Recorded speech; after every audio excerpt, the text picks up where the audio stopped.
والصلاة والسلام على سيد الأنبياء والمرسلين أما بعد فأعوذ بالله السميع العليم من الشيطان الرجيم بسم الله الرحمن الرحيم الصلاة والسلام عليك سيدي يا رسول الله وعلى آلك وأصحابك سيدي يا حبيب الله.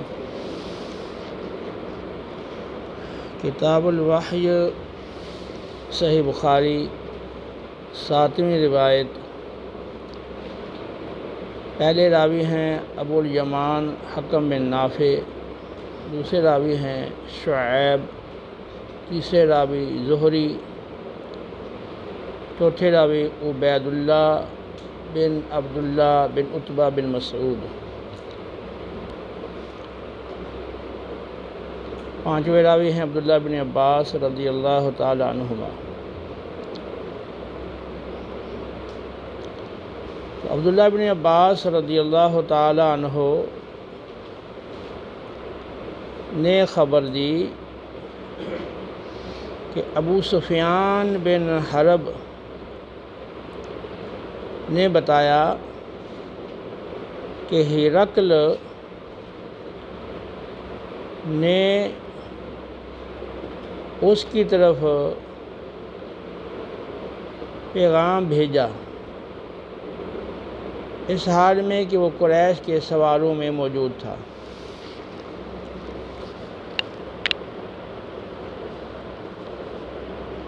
رسول اللہ صلی اللہ تعالی علیہ وسلم نے متعدد بادشاہوں کو صلح حدیبیہ کے بعد دعوت اسلام پیش کرنے کے لیے خطوط لکھے. صلح حدیبیہ کے بعد جو سلسلہ قتال کا، جہاد کا جاری تھا اور کفار مکہ کی طرف سے مختلف قسم کی آزمائشوں کا سلسلہ تھا، وہ موقوف ہو گیا. اب موقع ملا کہ آپ دیگر ممالک کے بادشاہوں کو بذریعہ خطوط دعوت اسلام پیش کریں. آپ نے مختلف صحابہ کرام علیہم رضوان کے ذریعہ سے وہ خطوط مختلف بادشاہوں تک پہنچائے. جو روم کا بادشاہ تھا ہرقل، ہا کے نیچے کسرہ اور را کر فتح ہے، قاف ساکن ہے. ہرقل یہ زیادہ بہتر اور فصیح تلفظ ہے. تو آپ صلی اللہ علیہ وسلم نے ہرقل کی جانبی ایک خط دعوت اسلام پر مشتمل روانہ کیا. تو یہ خط عظیم بصرہ، جو بصرہ کا گورنر تھا، اس کے پاس بذریعہ دہیہ کلبی بھیجا گیا اور اسے یہ کہا گیا کہ تم آگے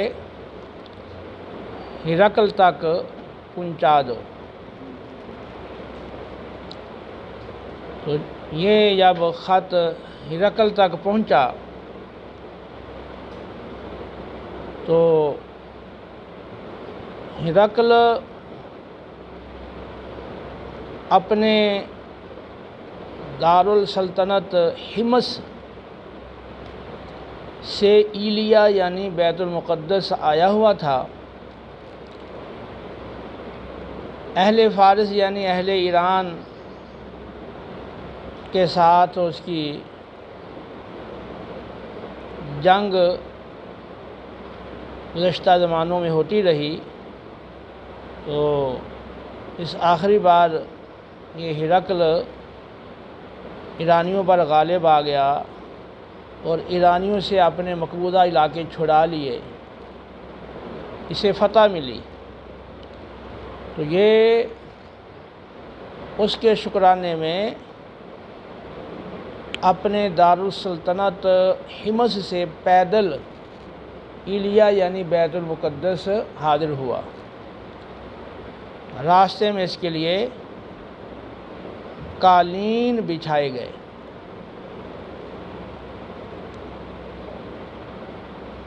اور وہیں پر اس کو عظیم بصریٰ کی طرف سے رسول اللہ صلی اللہ علیہ وسلم کا دعوت اسلام پر مشتمل خط پہنچا۔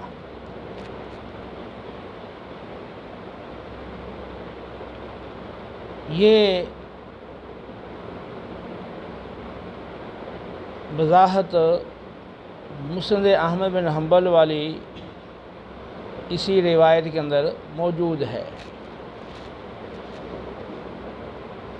تو ہرقل نے جب خط دیکھا تو اس نے پھر پوچھا، ہمارے علاقے میں یا آس پاس کوئی مکہ کا شخص، کوئی عرب کا آدمی موجود ہے تاکہ جس شخص نے نبوت کا دعویٰ کیا ہے اور ہمیں اس سلسلے میں دعوت اپنے دین کی پیش کی ہے اور یہ خط آیا ہے اس کی طرف سے، تو اس کے بارے میں کچھ معلومات حاصل کی جائیں، کچھ احوال معلوم کیے جائیں، جن کی روشنی میں یہ فیصلہ کیا جا سکے کہ کیا وہ واقعی سچے نبی ہیں۔ تو ہرقل کو بتایا گیا کہ ہاں، شام کے اندر عرب سے ایک تجارتی قافلہ آیا ہے اور وہ لوگ یہاں موجود ہیں۔ تو ہرقل خود بیت المقدس میں تھا، تو اپنا ایلچی، اپنا قاصد بھیجا اور وہ ڈھونڈتے ڈھونڈتے ان تک پہنچ گئے۔ تو ابو سفیان اور ان کے ساتھیوں کو وہ وہاں سے بیت المقدس ہرقل کے دربار میں لے آئے، اور پھر اس نے ان کے ساتھ سوال و جواب کا سلسلہ شروع کیا۔ تو یہ تمہید دیگر روایات میں موجود ہے، یہاں پر نہیں تھی، اس لیے میں نے یہ بیان کر دی ہے۔ تو ابو سفیان بن حرب نے خبر دی کہ ہرقل نے قریش کے سواروں سمیت اس کو پیغام بھیجا اور اپنے دربار میں طلب کیا۔ وَكَانُوا تُجَّارًا بِالشَّامِ، اور وہ ابو سفیان اور اس کے ساتھی اس وقت شام میں تھے، اور یہ اس زمانے کی بات ہے جس زمانے میں رسول اللہ صلی اللہ علیہ وسلم نے ابو سفیان اور دیگر کفار قریش سے معاہدہ فرمایا تھا، یعنی صلح حدیبیہ والا معاہدہ۔ فَأَتَوْهُ، پس ابو سفیان اور اس کے ساتھی ہرقل کے پاس آئے، اس حال میں کہ ہرقل اور اس کے اراکین سلطنت اور اس کے وزراء وہ سب ایلیا میں بیت المقدس میں تھے۔ فدعاہم، تو پس ہرقل نے ابو سفیان اور اس کے ساتھیوں کو اپنی مجلس میں اور اپنے دربار میں طلب کیا، اور ہرقل کے ارد گرد روم کے عظماء، سردار موجود تھے۔ ثم دعاہم، پھر اس نے ہرقل نے ابو سفیان اور اس کے ساتھیوں کو بلوایا۔ پہلے تو وہ قاصد بھیج کر انہیں بلوایا تھا اور ان کو کسی مخصوص جگہ لایا گیا ہوگا، اور پھر وہاں سے ہرقل کے دربار میں لایا گیا۔ جب یہ آئے تو ابو سفیان کا کہنا ہے، جیسا کہ مسند احمد کی روایت میں تصریح ہے، کہ اس کے سر پر تاج تھا۔ تو اہل فارس پر اسے فتح ملی، اس کے شکرانے میں ہمت سے ایلیا وہ پیدل چل کر آیا، راستے میں قالین بچھائے گئے، جب یہ اس کے پاس گئے تو اس کے سر پر تاج تھا۔ یہ تصریح مسند احمد والی روایت کے اندر ہے۔ تو ہرقل نے ابو سفیان اور اس کے ساتھیوں کو بلایا اور پھر اپنے ترجمان کو بلایا، جو ٹرانسلیٹر تھا اس کو بلایا۔ وقالا، تو اس نے کہا اپنے، ظاہر سی بات ہے کہ یہ اہل عرب یہ عربی بولتے تھے، اور جو ہرقل عظیم روم تھا اس کی اپنی زبان ہوگی، تو بیچ میں پھر ایک ترجمان کو رکھا گیا تاکہ وہ دونوں کے کلام کو ان کی زبان میں ترجمہ کر کے ان کو بتا سکے۔ تو وقال ایکم اقرب نسبا بہذا الرجل، ہرقل نے کہا کہ تم میں سے باعتبار نسب کے سب سے زیادہ قریب اس شخص کے کون ہے جس نے جو یہ دعویٰ کرتا ہے کہ وہ نبی ہے۔ جس شخص نے اہل مکہ کے اندر، عرب کے اندر نبوت کا دعویٰ کیا ہے، تو اس کا سب سے زیادہ قریبی تم میں سے کون ہے؟ ابو سفیان نے کہا کہ میں نے کہا کہ میں نسب کے لحاظ سے اس کا سب سے زیادہ قریبی ہوں۔ تو اس نے پوچھا کہ تمہارا اس کے ساتھ کیا رشتہ ہے؟ یہاں ذکر نہیں ہے کہ، لیکن آگے بخاری کے اندر یہ روایت مختلف چھوٹے چھوٹے ٹکڑوں کی شکل میں ذکر کی گئی ہے، اور پھر خاص طور پر وہ باب جس میں آپ صلی اللہ علیہ وسلم کا دعوت اسلام پیش کرنے کے لیے خطوط لکھنا اور یہ فرمانا کہ اے اہل کتاب ایسی بات کی طرف آؤ جو ہمارے اور تمہارے درمیان مشترک ہے، تو ہم اللہ کے سوا آپس میں کسی کو رب نہ بنائیں۔ تو آگے یہ چیپٹر آئے گا، اس میں پھر ڈیٹیل سے پوری یہ حدیث آئی ہے۔ باقی جگہوں پر امام بخاری علیہ الرحمہ نے حدیث نقل کی ہے، لیکن چھوٹے چھوٹے ٹکڑوں کی شکل میں جو باب قائم کیا اس کی مناسبت سے اتنا حصہ وہاں ذکر کیا۔ تو اس میں تصریح ہے، صحیح مسلم میں بھی یہ روایت آئی ہے، تو وہاں ذکر ہے کہ ابو سفیان نے کہا کہ میرا وہ چچا داد بھائی ہے، وہ میرا چچا داد بھائی ہے، میرا اس سے یہ نسبی رشتہ ہے۔ ابو سفیان کا کہنا ہے کہ اتفاق یہ تھا کہ ہمارے اس دفعہ کے شام کی طرف آنے والے تجارتی قافلے میں بنو عبد مناف کا میرے علاوہ کوئی شخص نہیں تھا، تو رسول اللہ صلی اللہ علیہ وسلم کے ساتھ نسب کے اعتبار سے قرابت والا یہی آدمی تھا۔ تو کہتے میں نے کہا کہ میں اس کا نسب کے لحاظ سے زیادہ قریبی ہوں۔ جب پوچھا گیا کہ تمہارا رشتہ کیا ہے تو بتایا کہ وہ میرے چچا داد بھائی ہے۔ ٹھیک ہے، یہ آگے بخاری کی روایت میں تصریح اس کی موجود ہے۔ قالا، تو ہرقل نے کہا کہ اس کو یعنی ابو سفیان کو میرے قریب کر دو، اور میرے ذرا قریب کر کے اس کو کھڑا کرو۔ وقرب و صحابہ، اور اس کے جو ساتھی ہیں ان کو بھی قریب کرو، اور اس کے جو ساتھی ہیں ابو سفیان کے انہیں فجعلوہ عند ظہرہ، اس کی پیٹھ کے پاس کھڑا کرو۔ آگے ابو سفیان اور اس کے پیچھے کندھے کے برابر ان کو کھڑا کیا گیا۔ پھر ہرقل نے اپنے ترجمان سے کہا کہ ابو سفیان کے ساتھیوں کو یہ کہو کہ میں ابو سفیان سے اس شخص کے بارے میں جنہوں نے نبوت کا دعویٰ کیا ہے سوال کروں گا۔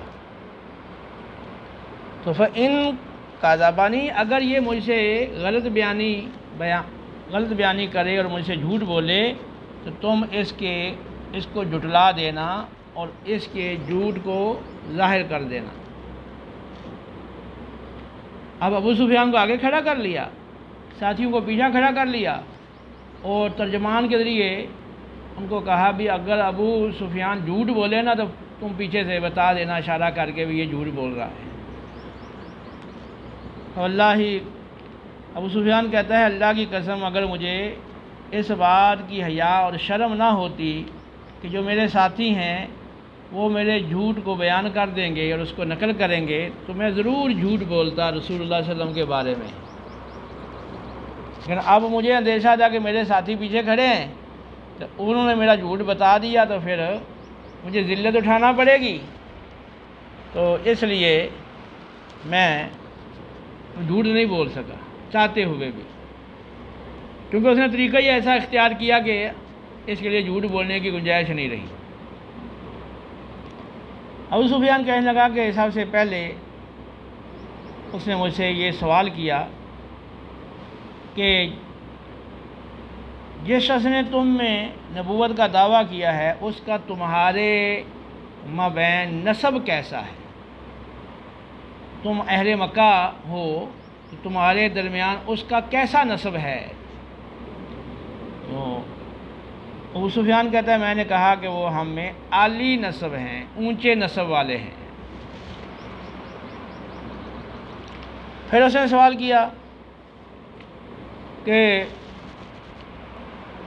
کیا تم میں سے کسی نے اس سے پہلے یہ بات کہی ہے جو وہ کہہ رہے ہیں کہ میں نبی ہوں، انہوں نے نبوت کا دعویٰ کیا ہے، تو تم میں سے کسی اور نے بھی پہلے کبھی نبوت کا دعویٰ کیا؟ یہ بات تم میں سے کسی نے پہلے کہی یا کسی نے؟ میں نے کہا لا نہیں۔ پھر اس نے کہا کہ کیا جس نے نبوت کا دعویٰ کیا ہے ان کے آباء و اجداد میں کوئی بادشاہ گزرا ہے کبھی؟ کوئی بادشاہ ان کے خاندان میں گزرا ہے؟ میں نے کہا نہیں۔ دو سوال ہو گئے کہ تمہارے مابین پہلے کسی نے اس خاندان سے نبوت کا دعویٰ کیا؟ دوسرا سوال کہ ان کے آباء و اجداد میں پہلے کوئی بادشاہ گزرا ہے؟ دونوں کے جواب میں انہوں نے انکار کیا کہ ایسا نہیں ہوا۔ پھر اس نے کہا کہ جنہوں نے اس کی اتباع کی ہے اور ان کے دین کو قبول کیا ہے تو وہ اشراف الناس بڑے لوگ ہیں، وہاں کے اہل فضل ہیں، معزز لوگ ہیں، یا کہ ضعفاء ہم کمزور لوگ ہیں؟ سرداروں نے اور بڑے لوگوں نے اور وہاں کے باعزت لوگوں نے ان کے دین کو قبول کیا اور ان کی پیروی اختیار کی ہے، یا کمزور لوگوں نے؟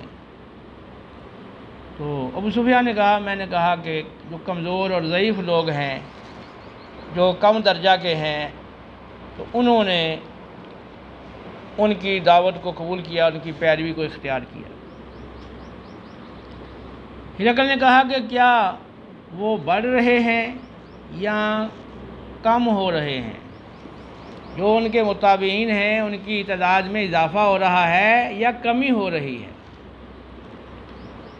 تو ابو سفیان کہتا ہے میں نے کہا وہ کم نہیں ہو رہے ہیں بلکہ وہ تو بڑھ رہے ہیں۔ تو ہرقل نے کہا کہ کیا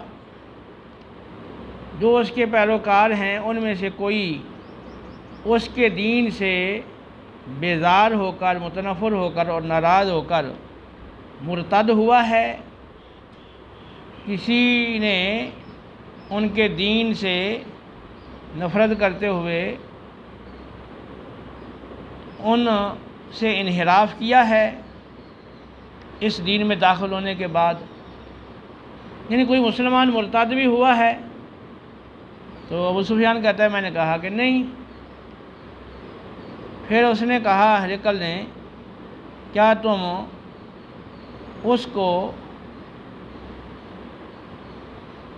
کذب کے ساتھ اور جھوٹ کے ساتھ متہم کرتے تھے، ان پر جھوٹ کا الزام تم پہلے لگایا کرتے تھے قبل اس کے کہ اس نے یہ بات کہی ہو جو اب اس نے کہی ہے؟ یعنی نبوت کے دعویٰ سے پہلے کبھی تم نے ان پہ جھوٹ کا الزام بھی لگایا ہے؟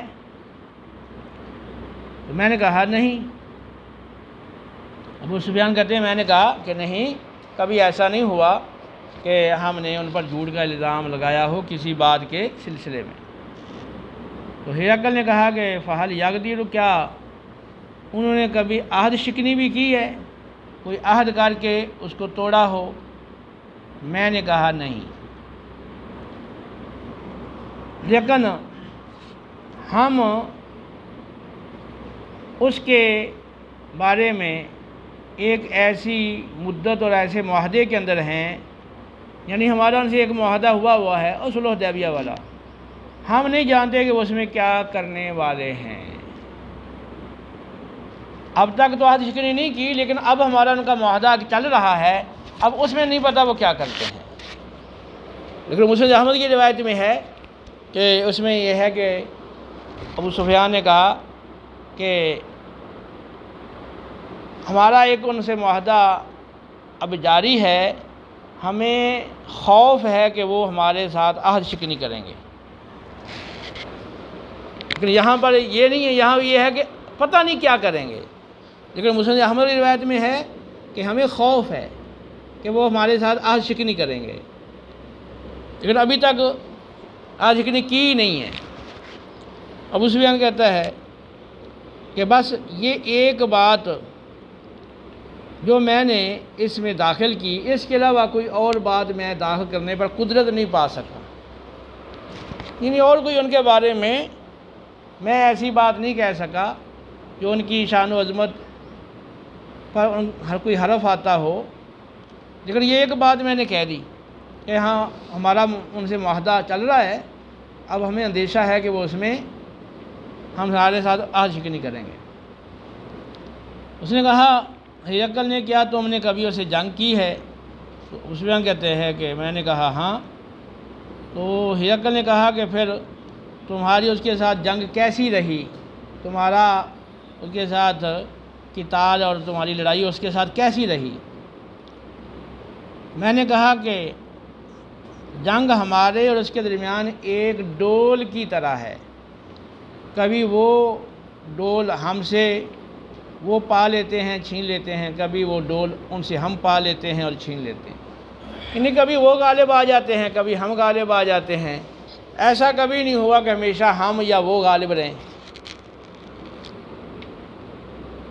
ہرقل نے کہا کہ وہ تمہیں کیا حکم دیتے ہیں؟ میں نے کہا، سفیان کہتے ہیں میں نے کہا کہ وہ یہ کہتے ہیں کہ اعبد اللہ وحدہ ولا تشرکوا بہ شیئا، کہ اللہ کی عبادت کرو اس حال میں کہ وہ اکیلا اور تنہا ہے، اکیلے اللہ کی عبادت کرو اور اس کے ساتھ کسی کو شریک نہ ٹھہراؤ، اور وَاتْرُكُوا مَا يَقُولُ آبَاؤُكُمْ، تمہارے آباء و اجداد جو شرکیہ باتیں کہتے ہیں ان کو مکمل طور پر چھوڑ دو۔ وَيَأْمُرُنَا بِالصَّلَاةِ وَالصِّدْقِ وَالْعَفَافِ وَالصِّلَاةِ، اور وہ ہمیں نماز قائم کرنے کا اور ہمیشہ سچ بولنے کا اور والعفاف اور پاک دامنی اور حرام کاموں سے بچنے کا، صلہ رحمی رشتہ داروں کے ساتھ حسن سلوک کا حکم دیتے ہیں۔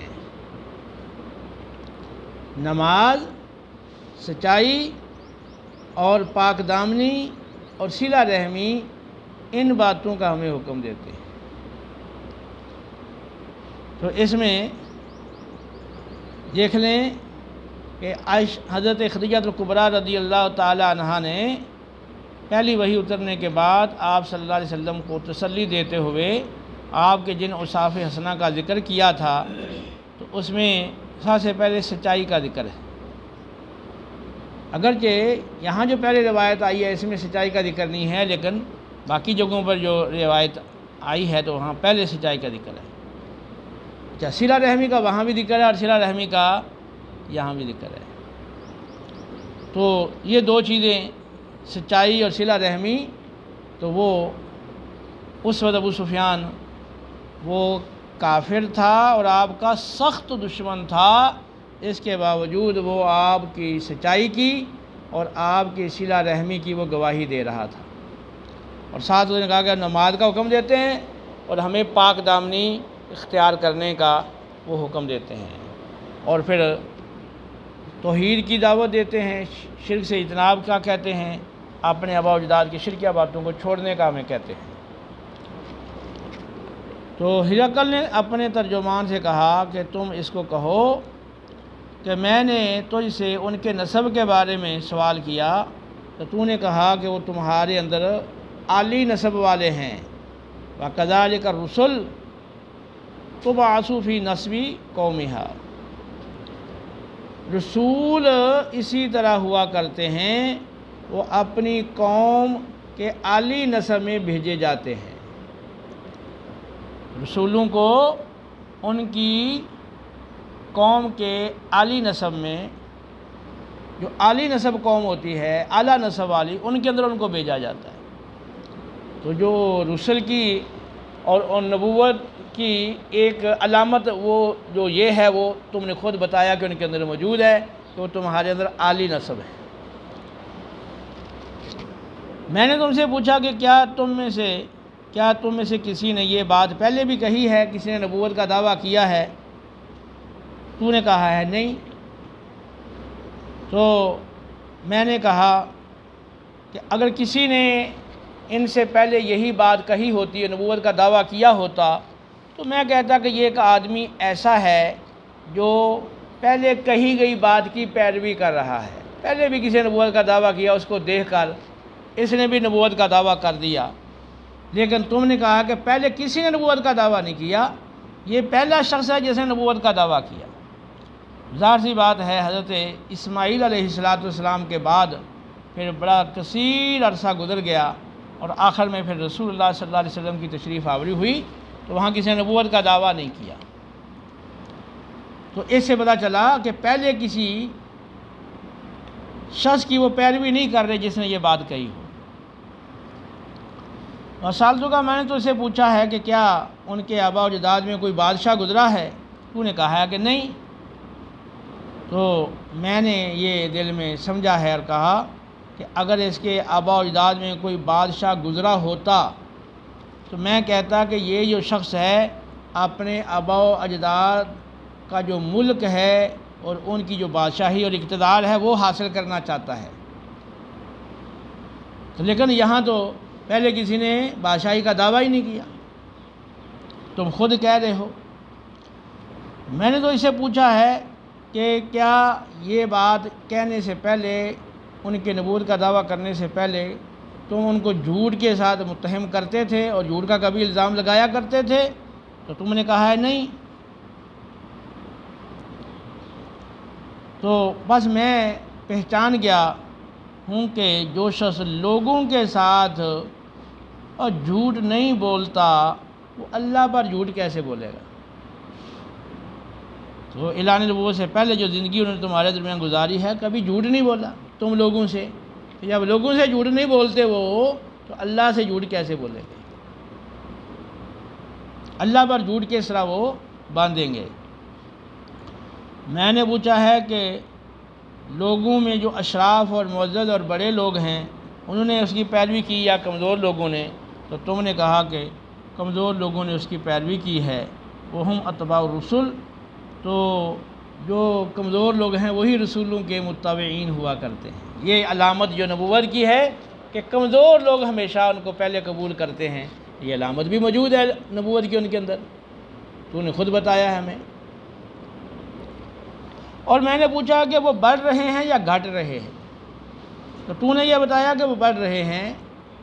تو جو ایمان کا معاملہ ہے وہ ایسے ہی ہوتا ہے، جب ایمان کامل ہو جائے، کمپلیٹ ہو، کامل ایمان ہو، تو پھر یہی ہوتا ہے کہ وہ جو متابعین ہیں وہ بڑھتے چلے جاتے ہیں۔ ہر ایمان والا پھر دوسرے کو ایمان کی طرف لانے کے لیے وہ کوشاں ہو جاتا ہے، اور اس کو فکر لگ جاتی ہے کہ میں اوروں کو بھی اس دین میں داخل کروں، کیوں وہ بڑھتے رہتے ہیں۔ میں نے پوچھا ہے کہ کوئی ان کے دین سے ناراض ہو کر اور متنفر ہو کر، بیزار ہو کر کوئی مرتد ہوا ہے بعد اس کے کہ اس میں داخل ہو چکا تھا، تو دین قبول کر کے پھر بعد میں کوئی مرتد ہوا ہو تو ایسا کبھی ہوا ہے؟ تو نے خود ہی بتایا ہے کہ ایسا کبھی نہیں ہوا۔ تو ایمان وہ اسی طرح ہوا کرتا ہے جب اس کی بشاشت اور اس کی لذت اور اس کی مسرت جو ہے اور جو فرحت ہے جب قلوب میں اور دلوں میں اتر جاتی ہے تو پھر کوئی بھی وہ مشکلات ہوں یا آزمائشیں ہوں پھر وہ دین کو چھوڑتا نہیں ہے اور دین کو چھوڑ کے وہ ارتداد اور مرتد نہیں ہوتا۔ تو یہ علامت بھی موجود ہے۔ میں نے تو ان سے پوچھا کہ کیا وہ عہد شکنی کرتے ہیں؟ تو نے خود بتایا ہے کہ وہ عہد شکن نہیں کرتے۔ کذالک الرسول، رسول ایسے ہی ہوتے ہیں، وہ عہد شکنی نہیں کیا کرتے۔ تو یہ علامت بھی رسولوں والی ان میں موجود ہے۔ میں نے پوچھا وہ تمہیں کیا حکم دیتے ہیں؟ تو نے کہا کہ وہ تمہیں حکم دیتے ہیں کہ اللہ کی عبادت کرو اور اللہ کے ساتھ کسی کو شریک نہ ٹھہراؤ، اور تمہیں وہ بتوں کی پوجا سے منع کرتے ہیں، اور تمہیں وہ نماز کا اور سچائی کا اور پاک دانی کا حکم دیتے ہیں۔ اور پیچھے صلہ رحمی کا بھی ذکر آیا ہے، یہاں پہ ذکر نہیں آیا، دوسری روایات میں ہوگا۔ ان کا نا، تو یہ جو تم باتیں کہہ رہے ہو تو رسول جو ہیں رسل وہ یہی کام کرتے ہیں۔ تو جو ہرقل تھا وہ اس گفتگو سے لگتا ہے کہ سمجھدار آدمی تھا، تو گزشتہ انبیاء علیہ الصلاۃ والسلام کے احوال کے بارے میں وہ جانتا تھا، اس لیے اس نے وہ سوالات ابو سفیان کے سامنے رکھے جن کے جوابات کی روشنی میں وہ صحیح فیصلے پر پہنچ سکے کہ آپ واقعی کیا نبی ہیں یا نہیں۔ تو اب سوالات کے جو جوابات تھے ابو سفیان کی طرف سے، ان کی روشنی میں اس نے نتیجہ نکال لیا کہ واقعی آپ سچے نبی ہیں۔ فَإِنْ كَانَ مَا تَقُولُ حَقًّا، تو کہا ہرقل نے کہ اے ابو سفیان، تو جو کہہ رہا ہے اور تو نے جو میرے سوالوں کے جواب میں بولا ہے، اگر یہ حق ہے، تو نے صحیح جواب دیے ہیں، تو پھر بہت جلد ہی وہ میری اس قدموں والی جگہ کے مالک ہوں گے۔ یہ جو روم ہے نا، روم کا علاقہ، یہ بھی وہ فتح کر لیں گے، یہاں بھی ان کا غلبہ ہوگا، یہ ملک بھی ان کے زیر نگوں ہوگا، وہ میری اس قدموں والی جگہ کے مالک ہوں گے۔ اور اگر مجھے معلوم ہوتا وَقَدْ كُنْتُ أَعْلَمُ أَنَّهُ خَارِجٌ، مجھے اس بات کا تو علم تھا کہ اب آخری پیغمبر کا ظہور ہونے والا ہے، یہ میں جانتا تھا، لیکن مجھے اس بات کا گمان نہیں تھا کہ وہ تمہارے اندر میں سے تم میں سے ہوگا۔ مجھے اتنا پتہ تھا کہ آخری نبی کا ظہور ہونے والا ہے، لیکن یہ نہیں معلوم تھا کہ وہ تمہارے مابین سے ہونے والا ہے۔ اور اگر مجھے معلوم ہوتا کہ میں ان تک پہنچ سکوں گا تو میں ان کی ملاقات کے لیے ہر طرح کی مشقت برداشت کرتا۔ اگر میں ان کے پاس ہوتا لَغَسَلْتُ عَنْ قَدَمَيْهِ، تو میں ان کے پاؤں دھوتا۔ تو ابو سفیان سے کیے گئے سوالات اور پھر ان کے ابو سفیان کی طرف سے دیے گئے جوابات کی روشنی میں ہرقل کو یقین ہو گیا کہ آپ صلی اللہ علیہ وسلم سچے نبی ہیں، اور اس نے آپ کے ساتھ پھر یہ اپنی عقیدت کا اظہار کیا کہ اگر پہلے تو کہا کہ مجھے آخری پیغمبر کے ظہور کا علم تھا، لیکن اس بات کا علم نہیں تھا کہ تم اہل مکہ میں سے وہ ہوگا، اور پھر اس نے اپنی عقیدت کا اظہار کیا کہ اگر مجھے علم ہوتا کہ میں ان تک پہنچ سکوں گا تو ملاقات میں ضرور ان کی ملاقات کے لیے ہر طرح کی مشقت اٹھاتا، اور ان کے پاس ہوتا تو ان کے قدموں کو دھوتا۔ اب کھل گیا کہ آپ صلی اللہ علیہ وسلم سچے نبی ہیں، علم آ گیا ہے اور عقیدت بھی ہے، جی بھی چاہتا ہے، لیکن رکاوٹ کیا ہے؟ اقتدار۔ خطرہ یہ ہے کہ جو میرا ملک ہے یہ عیسائیوں کا ملک ہے، اور عیسائی اپنے دین میں بڑے پختہ ہیں، اب اگر میں ان کے دین کو قبول کرتا ہوں تو پھر یہ عیسائی وہ مجھے چھوڑیں گے نہیں اور میرا یہ ملک نہیں بچے گا، پھر مجھے یہ بادشاہ چھوڑنی پڑے گی، ملک چھوڑنا پڑے گا، اقتدار چھوڑنا پڑے گا۔ تو اب یہ اس کے لیے مشکل کام تھا کہ وہ اقتدار چھوڑ دے اور آپ کی غلامی میں آ جائے۔ ٹھیک ہے، تو یہاں تک جو ہے وہ آپ اس کو اچھی طرح سے ذہن نشین کر لیں۔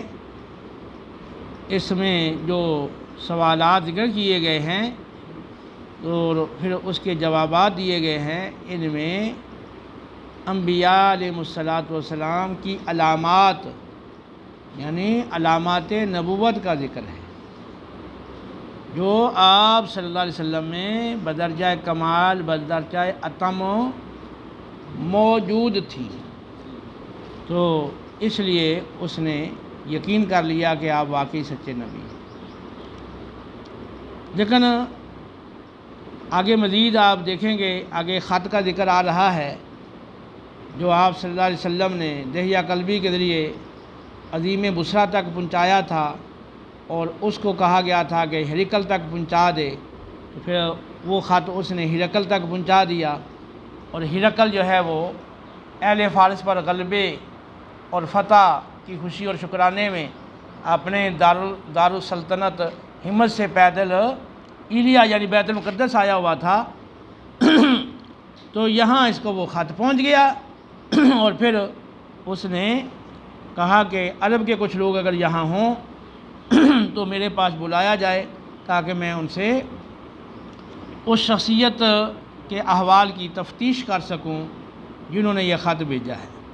تو اب یہ اس نے احوال کی تفتیش کر لی ہے، اس کے بعد پھر وہ خط ہرقل کے دربار میں پڑھا گیا ہے، اور آس کے جو بڑے بڑے اس کے سلطنت کے ارکان تھے اور وہاں کے سردار تھے وہ اس کے پاس موجود تھے۔ اب اس نے کوشش کی کہ اپنی قوم کو کہا کہ بھی جو بڑے بڑے روم کے عہدے داران تھے ان کو کہا بھی تم کیا چاہتے ہو، فلاح چاہتے ہو اور اپنے ملک کی بقا چاہتے ہو؟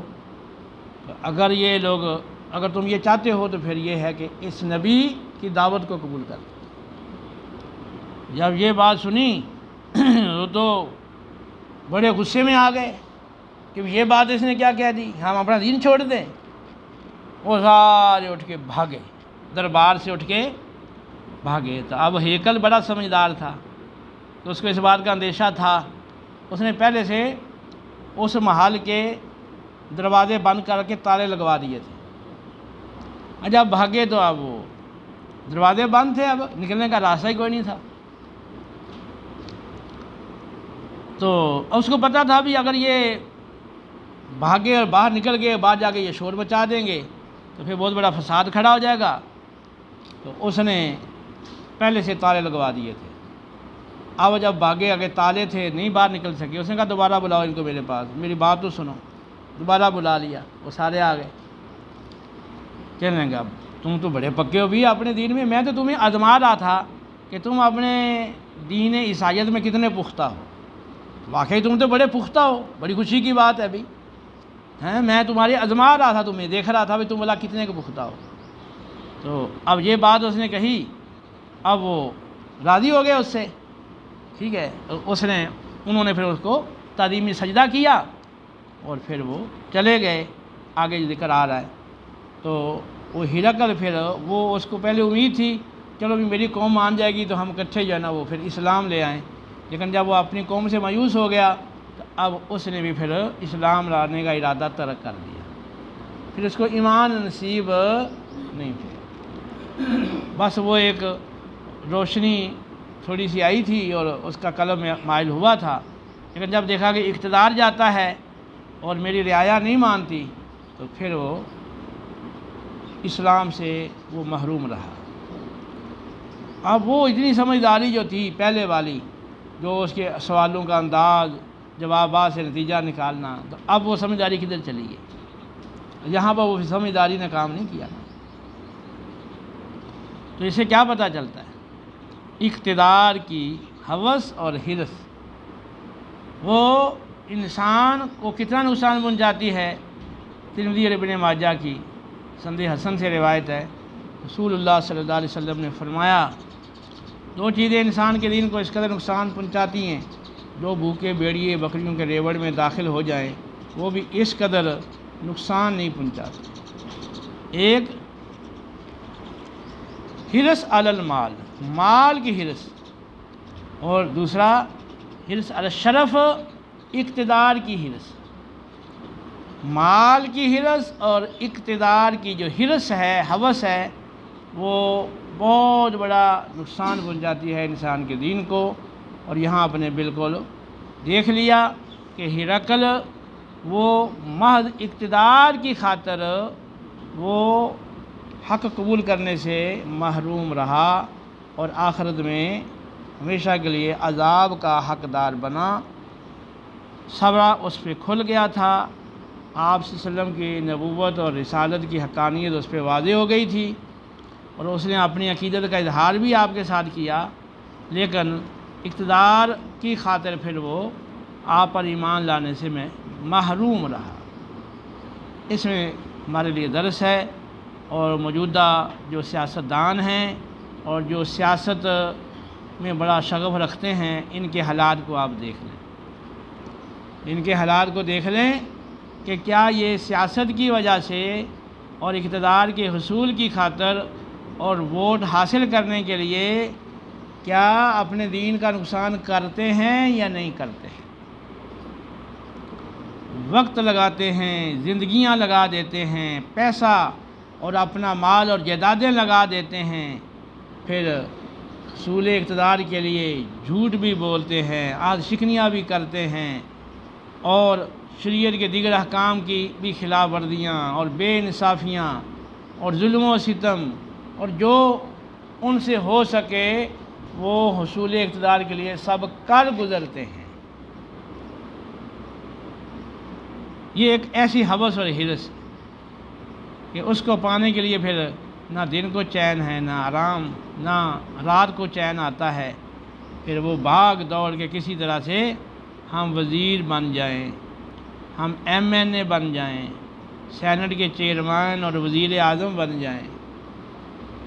تو یہ ہے، ہاں وہ لوگ جو سچے دیندار ہیں اور جن کی زندگی اور جن کے اعمال سے پتہ چلتا ہے کہ خوف خدا ہے، خشیت الہی ہے، فکر آخرت ہے، دین سے لگاؤ ہے، اللہ اور اس کے پیارے حبیب علیہ السلام کی سچی محبت ہے، اور ان کی زندگی اور ان کے وسائل اور ان کے کا سب کچھ جو ہے وہ دین کے لیے ہے۔ اگر وہ اقتدار کی کوشش کرتے ہیں تاکہ ہم دین کا نفاذ کریں تو وہ ایک اچھی چیز ہے، لیکن ایسا ہوتا بہت کم ہے کہ ایک بندہ جو ہے وہ آسان دین کے احکام پر چلنے کے لیے تیار نہیں ہے، دین کی بنیادی باتیں سیکھنے کے لیے تیار نہیں ہے، ان پہ عمل کے لیے تیار نہیں ہے۔ جو اس کے بس میں ہے، خود نماز کی، احکام کی اور پردے کی پابندی، گھر میں پابندی کروانا، بچوں کی صحیح تربیت کروانا، آس پاس لوگوں کو کہنا، رشتہ داروں میں دین کی دعوت دینا، تو جہاں وہ کر سکتا ہے وہاں نہیں کر رہا، پورے ملک کا سربراہ بن کے پھر وہ دین نافذ کرے گا، یہ اس کا امکان وہ کم ہے، نہ ہونے کے برابر۔ اگر وہ چاہتا ہے کہ میں دین نافذ کروں گا تو پھر جہاں تک اس کی رسائی ہے اور جو اس کے ماننے والے لوگ ہیں، جو اس کے ماتحت لوگ ہیں، جو اس کے معتقد اور اس کے ساتھ جڑے ہوئے لوگ ہیں، پھر ان کے اندر وہ اثر کیوں نظر نہیں آ رہا؟